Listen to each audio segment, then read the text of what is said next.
নমস্কার সম্মানীয় দর্শকবিন্দু, গোটা দেশ জুড়ে নতুন নতুন আপডেট মানে নতুন নিয়ম চালু হয়েছে। কেন্দ্রীয় সরকারের দেওয়া 2024 সালে যে বাজেট পাস হলো, এর ফলে কিন্তু বিভিন্ন প্রকল্প, বিভিন্ন জিনিসপত্রের দাম কম বেশি হয়েছে।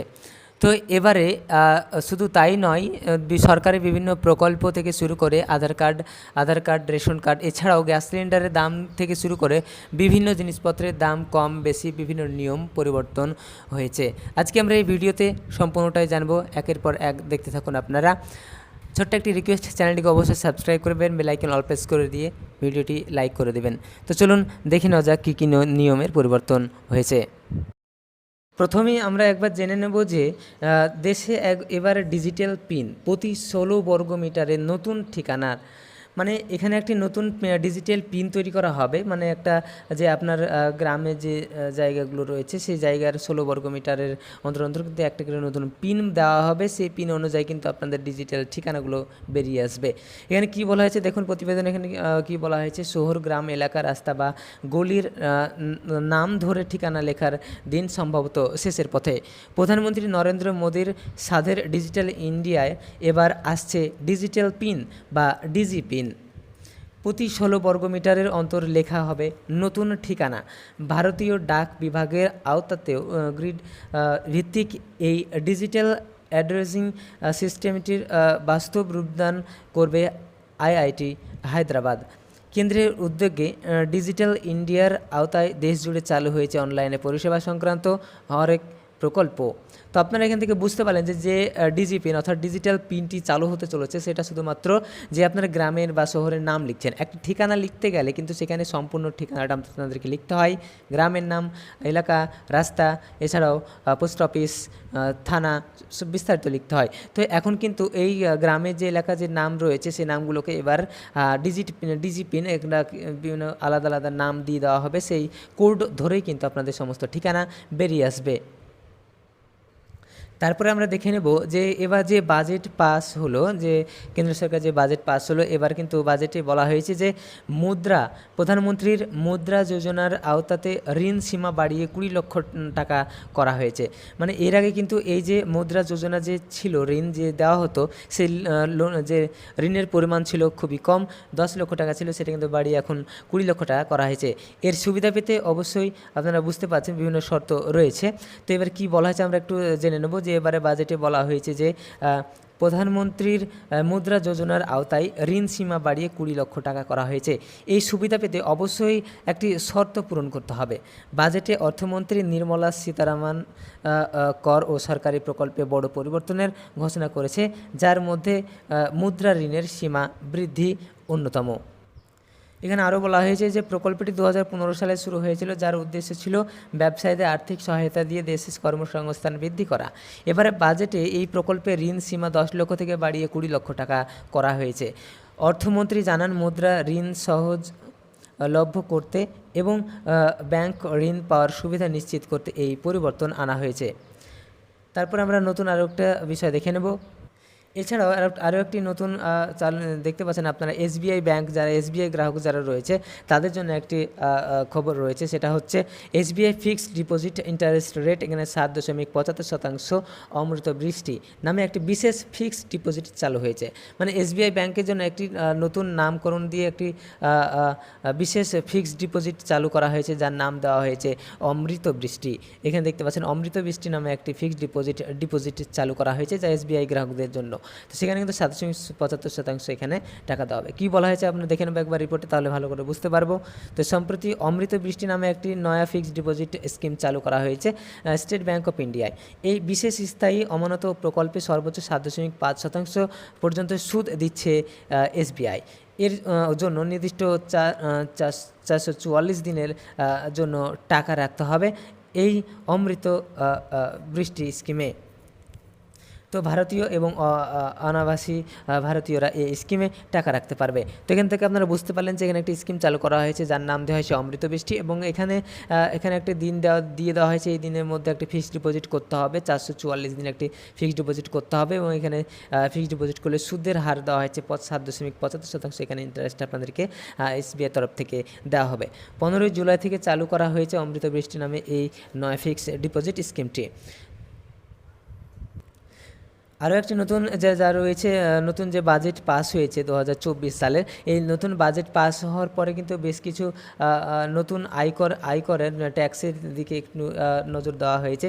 তো ট্যাক্সের পরিমাণ নিয়ে একটু আমরা দেখে নেব যে কি বলা হয়েছে।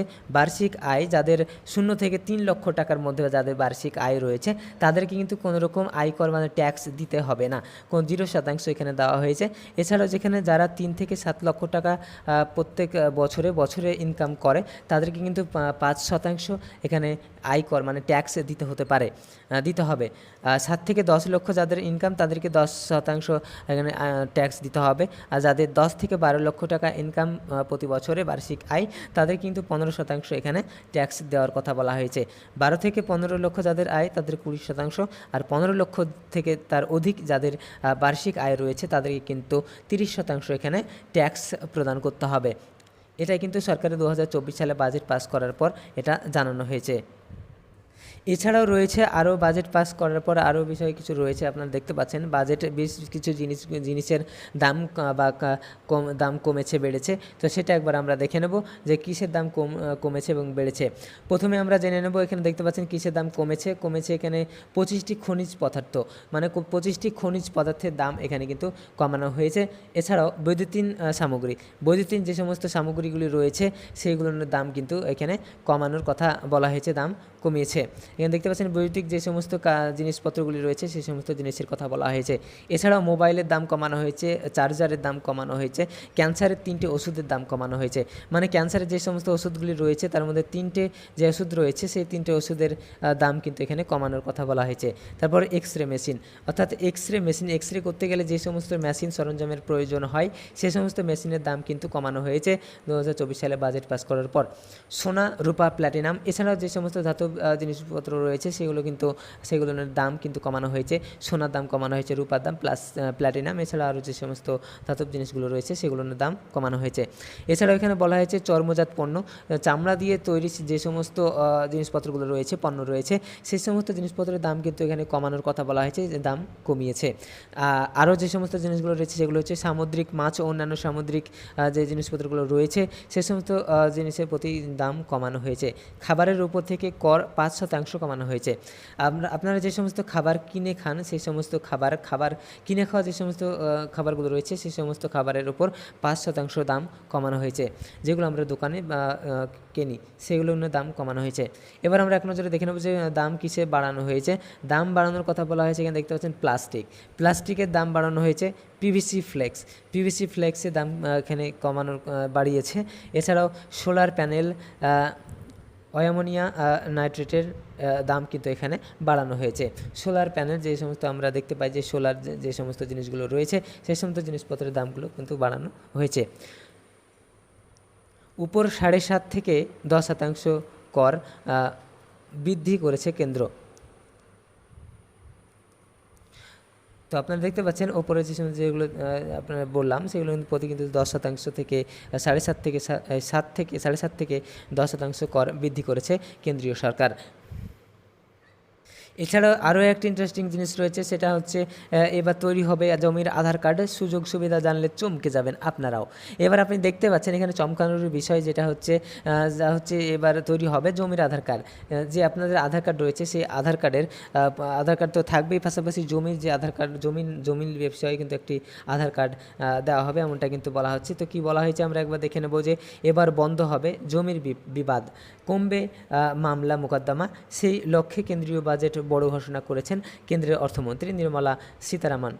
আগামী দিনে ভূ আধার চালু করার প্রস্তাব দিয়েছেন তিনি, মানে জমির আধার কার্ড দেওয়ার কথা বলা হয়েছে, যার মাধ্যমে শহর ও গ্রাম অঞ্চলে ভূমি সংস্কারের যে সমস্ত সমস্যাগুলি রয়েছে সেগুলো থেকে আপনারা মুক্তি পাবেন। এছাড়াও আরও একটি বিষয় জানা রয়েছে, সেটা হচ্ছে রেশন কার্ডের বিষয়ে কিন্তু কিছু জানানো হয়েছে যে কিছু নিয়ম পরিবর্তন হয়েছে। আপনারা দেখতে পাচ্ছেন এখানে বলা হয়েছে একটি প্রতিবেদনে রেশন কার্ড আপডেট কিংবা নাম ঠিকানার পরিবর্তন একটা বড় ঝুঁকির বিষয়, সেই লাইনে গিয়ে দাঁড়ানোর হাজারো হাঁপা। কিন্তু এবার রেশন কার্ড আপডেটের ক্ষেত্রে বড় সুবিধা, মানে এখানে বলা হচ্ছে যে রেশন কার্ড ঠিক করতে পারবেন আপনারা এখন বাড়িতে বসে মোবাইল ফোনের মাধ্যমে। নতুন ওয়েবসাইট লঞ্চ করেছে বা যে ওয়েবসাইটটি রয়েছে সেই ওয়েবসাইটে কিছু পরিবর্তন করা হয়েছে। সেখান থেকে কিন্তু আপনারা আপনাদের নাম, ঠিকানা, বিভিন্ন যে সমস্ত ভুল আপনাদের রয়েছে রেশন কার্ডে সেই সমস্তগুলো আপনারা বাড়িতে বসে কম্পিউটারে বসে বা পরিবর্তন করতে পারবেন। বৃহস্পতিবার বিধানসভায় জানালেন খাদ্যমন্ত্রী রথীন ঘোষ। তিনি জানিয়েছেন দেশের মধ্যে বাংলায় প্রথম এই ব্যবস্থা চালু হয়েছে। যদি কোনো গ্রাহকের নাম রেশন কার্ডে ভুল থাকে অথবা ঠিকানা পরিবর্তন হয় তাকে কিংবা কেউ কোনো ভুল সংশোধনের ক্ষেত্রে রেশন দোকানে বা রেশন দপ্তরে গিয়ে আপনাদেরকে সেখানে লাইন দিয়ে দাঁড়িয়ে থাকতে হবে না। এবার রেশনের যে অ্যাপ রয়েছে সেই অ্যাপের মাধ্যমে কিন্তু আপনি সেটা খুব সহজেই সেখানে ঘরে বসে আপনি ঠিক করতে পারবেন। ইতিমধ্যে এই প্রক্রিয়ায় শুরু হয়ে গেছে বলে জানিয়েছেন খাদ্যমন্ত্রী। আপনাদেরকে একবার দেখানোর চেষ্টা করব। তো আপনাদের যদি দেখাবো মনে করি, তো এখানে দেখতে পাচ্ছেন যে ফুড সাপ্লাই যে অফিসিয়াল যে ওয়েবসাইট রয়েছে সেই অফিসিয়াল ওয়েবসাইটে আপনারা দেখতে পাচ্ছেন যে একটি self service for ration card বলে একটি অপশান চালু করেছে। এখানে ক্লিক করলে আপনারা এখান থেকে আপনাদের যে সমস্ত প্রয়োজনীয় কাজ সেগুলো আপনারা এখান থেকে বসে করতে পারবেন। ফ্যামিলি পরিবর্তন করতে পারবেন, আধার কার্ডের লিঙ্ক করতে পারবেন, এছাড়াও আপনারা মোবাইল নাম্বার লিঙ্ক করতে পারবেন। আরও যে সমস্ত ভুল সংশোধন সেগুলো সমস্ত কিছুটা কিন্তু আপনি এই ওয়েবসাইটের মাধ্যমে করতে পারবেন। তো এই ছিল বেশ কয়েকটি আপডেট আপনাদেরকে জানানোর চেষ্টা করলাম। ভিডিওটি ভালো লাগলে লাইক করবেন, চ্যানেল সাবস্ক্রাইব করে বেল আইকন অল প্রেস করে দেবেন।